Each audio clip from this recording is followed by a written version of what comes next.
Nagsimula ang pelikula habang nakasakay si Van Rick sa bus. Sa kabilang upuan ay may babaeng pasahero din. Tumigil ang bus at may checkpoint. Nagkalat ang mga pulis sa lugar at may hinahanap sila. Parating ang isang pulis sa bus kaya alerto si Van Rick na lumipat sa upuan ng hindi kilalang babae. Kanya etong inakbayan, nakita naman ng babae ang nakasukbit na baril ni Van Rick. Magkahalong takot at pangamba ang naramdaman nito kaya wala siyang magawa noong ipasuot ni Van Rick sa kanya ang sunglasses niya sa kakinabig ang balikat ng babae pasandal sa kanya. Pumasok ang pulis at tinignan isa-isa ang mga pasahero. Inakalang magkasintahan at wala sa katangian ng hinahanap ang dalawa kaya lumabas din ito. Nang medyo nakakalayo ang bus, kumalas sa pagkakasandal ang babae, bumaba si Van Rick kasunod din ng babae, doon din pala nakatira. Ibinalik din nito ang sunglasses ni Van Rick. Mga ilang oras bago ito mangyari, si Van Rick ay nasuri na dumaranas ng malubhang estado ng cancer. Tinaningan siya ng doktor ng isang buwan. Kung patuloy ang pagdurugo niya ay baka mas mapadali pa. Binigyan na lamang siya ng gamot na pampamanhid na pang isang buwan. Habang kumakain siya sa isang restaurant, nandoon din si Inspector Cardo, isang negosyador na pulis. Tinawagan siya at kasalukuyang may nangyayaring pagnanakaw sa isang bangko. Hindi ito madiskartehan ng kanyang aanga-anga na hepe na si Superintendent Barok. Sa labas ng bangko, pinagalitan ni Cardo si Barok dahil sa hindi nito alam ang ginagawa. Mula sa radio ay pinapakinggan nila ang mga hiling ng mga kawatan. Pumasok si Cardo upang makipag-usap sa mga magnanakaw. Matapos silang hikayati na palayain muna ang mga nasugatang bihag, isang lalaki sa gitna ng mga bihag ang tumayo at pinagbabaril ang mga magnanakaw. Sinabi ng lalaki na siya ay isang naka-off-duty na pulis, ngunit napagtanto ni Cardo na ang lalaki ang utak ng pagnanakaw. Kabuses niya ang lalaking pinapakinggan nila sa radio bago siya pumasok. Tinutukan siya ng lalaki pero nakumbins na lapi. Pinalabas lahat ang mga empleyado at ang manager lang ang itinira. Kinuha niya ang mga diamante sa caja de hierro. Iginapos nito ang manager sa kabinuksan ang kisame at pumasok. Nasilip nito ang isang opisina na may caja de hierro saka naglagay ng video camera. Dumating ang isang negosyador at si Superintendent Barok pero ayaw silang kausapin ni Van Rick, ang gusto nito ay si Cardo. Dumating naman si Cardo, nadatnan nila sa rooftop ng gusali sina Van Rick at ang manager. Iminungkahi ni Van Rick na maglaro sila sa loob ng 72 oras ni Cardo sa kabinaril ni Van Rick ang manager na hostage niya. Tumakbo ito at hinabol ni Cardo at ng mga pulis hanggang sa mapigilan sila ni Van Rick. Sinabi niyang may bomba sa kinatatayuan nila. Ayaw kagatin ni Cardo ang pananakot niya pero sa utos ni Barok, hindi na sila kumilos hanggang tuluyang makatakas si Van Rick. Nakaalis na siya nang mapagtanto nilang ito pala ay peke. Nabatid din nilang buhay pa ang manager at binaril lamang ng pulang ni Cardo si Barok. Nakalabas na si Van Rick sa gusali pero sumunod pa rin si Cardo at hinahanap siya. Sumakay si Van Rick sa isang taxi, wala siyang malay na si Cardo na ang driver nito. Namangha siya sa diskarte ni Cardo, sinabi ni Van Rick na matatanggap niya ang pagkatalo sa laro kung madadala siya ni Cardo sa istasyon ng pulisya sa loob ng 3 araw. Pagkatapos ay bumunot ng baril si Van Rick at nagsimulang mamaril sa labas ng kung ano-anong tamaan niya. Akmang babaril na siya ng tao nang itigil ni Cardo ang sasakyan, ayaw din ng pulis na may madamay na inosente. Siya ng pananalapi para sa karagdagang investigasyon, at nakita si Kalbo na pumasok sa isang silid ng opisina. Sinubukan niyang pumasok din, ngunit pinigilan ito ng isa sa mga tauhan ni Kalbo. Habang pinapanood ni Van Rick ang video ng vault sa opisina ni Kalbo, eto yung silid na kinabitan niya ng video camera ilang oras ang nakalilipas. Naglagay siya ng tornilyo sa loob ng isang pakete. Habang umiinom siya, umubo eto ng dugo.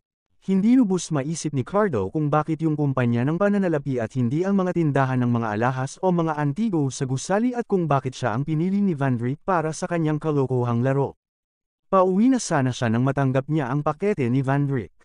Nakipagkita siya sa kanyang kaibigan, ang pinuno ng Interpol, na nagbigay sa kanya ng impormasyon tungkol kay Kalbo, na pinaghahanap dahil sa pagtatago ng mga pampasabog, at isang Peter Chong, ang matandang lalaki na kumuha ng litrato niya at kumilatis sa brilyante. Si Peter Chong ang amo ni Kalbo hanggang sa pinalayas siya ni Kalbo. Mas lalong tumutok sa kaso si Cardo, sinubukan niyang muling pumasok sa gusali ng Departamento ng Pananalapi pero, ipinagtabuyan na siya ng gwardya, na binilinan ni Barok na sabihan siyang hindi niya hawak ang kaso. Palihim pa rin na pumasok si Cardo habang pinapanood siya ni Van Rick sa mga video cameras. Gamit ang isang pakete ng creamer na kinuha niya mula sa gwardya, pumasok si Cardo sa opisina ng pananalapi at hinanap ang bintana na pinagmulan ng tornilyo ni Van Rick. Nalaman niyang sa kisame, kaya umakyat siya dito, nasilip niya ang grupo ng kalalakihan na inatasan ni Kalbo na magbantay sa brilyante. Nakita din niya ang mga gamit pang video ni Van Rick, kaya sabwat ang dalawa na mga tauhan ni Kalbo. Nagawa ng dalawa na matakasan ang mga tauhan ni Kalbo gamit ang kotse ni Van Rick.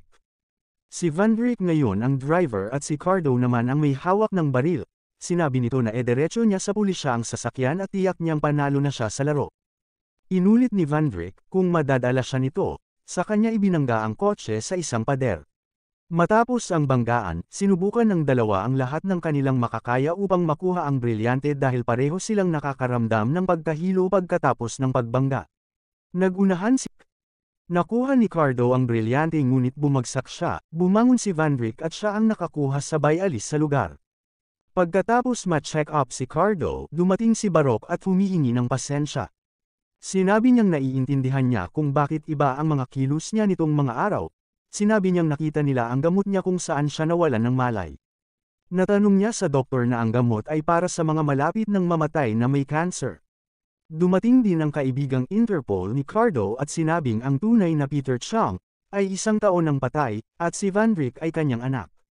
Si Van Rick na nagpapanggap bilang kanyang ama ay Hong Kong dollars. Pumayag si Kalbo. Nakipagkita si Cardo kay Van Rick sa kainan, nagtatanong kung bakit nakikipaglaro pa rin siya sa kanya kahit na nakuha na niya ang brilyante at naipaghiganti na niya ang kanyang ama. Binibigyan siya ni Cardo ng 1 minuto para bigyan siya ng magandang dahilan para hindi siya arestuhin. Gusto ni Van Rick na arestuhin ni Cardo si Kalbo, sinabi niya na pinaghahanap ito ng Interpol sa patong-patong na kaso.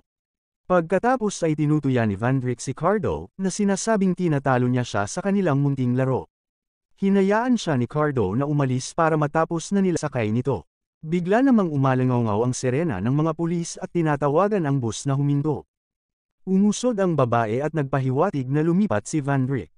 Kumapit siya sa braso nito pero kumalas din nang malaman na sumuway lang pala sa batas trapiko ang driver ng bus. Dinala ni Van Rick sa isang restaurant ang babae, ngunit iniwanan din niya nang umubos siya ng dugo. Itinakda ni Van Rick ang lugar para sa pagpapalit ng brilyante sa isang palaruan ng bowling. Dumating sina Kalbo. Pumasok kayo bilang babae. Binuksan nila ang locker at laman ang nakabag na pera.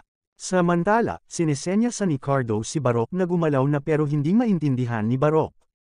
Akala nito ay may dumilang ang eyeglasses niya. Sa pag-aakalang nakuha na ang pera, kinuha din ni Kalbo ang malita kay Cardo. Biglang sumingit si Van Rick at sinabing peke ang brilyante na hawak ni Van Rick at ang kanyang dalang bag ang naglalaman ng tunay na brilyante. At nang kukunin nila kay Van Rick ang bag, bola lang ng bowling ang laman nito, nahulog iyon at kumalat ang laman nito ng mga diamante. Dito na kumilos ang mga pulis at inaresto sina Kalbo. Sila na din ang pinagbintangan sa pagnanakaw ng diamante sa kumpanya ng pananalapi. Paalis na si Van Rick nang makita niya si Cardo. Pinasakay siya ng pulis sa kanyang sasakyan at sinabing dadalhin na niya sa pulisya. Pinatakbo niya ito kasunod ang mga pulis. Sinabi ni Van Rick na kung kailan at kung paano siya mamamatay, ang importante ay hindi sa presinto. Nakita ni Cardo na may nakatanim pala na at may bomba sa sasakyan. Umubo na naman si Van Rick ng dugo at nawalan ng malay. Dito nag-isip si Cardo, tutal, mamamatay din si Van Rick. Inihinto niya ang sasakyan, bumaba siya at lumapit kina Barok. Tinanong siya kung ano ang nangyari, gutom siya ang sagot ni Cardo. Bigla namang pinatakbo ni Van Rick ang sasakyan na prank lang din pala ang bomba. Sa restaurant habang nagkakape si Cardo, nabasa nito na may nag-donate sa hospital ng mga may cancer ng 20 milyong Hong Kong dolyar, gamit ang pangalan niya. Lumabas ito at sumakay ng bus. Nakita niya ang babaeng laging nakakasakay ni Van Rick na may suot na brilyante. Tinanong niya kung sino ang nagbigay, sinabi ng babae na medyo matagal na niyang hindi nakikita, mura lang ang kwintas na suot niya dagdag pa ng babae. Nagtatapos ang pelikula ng bilinan siya ni Cardo na pakaingatan niya ang kwintas.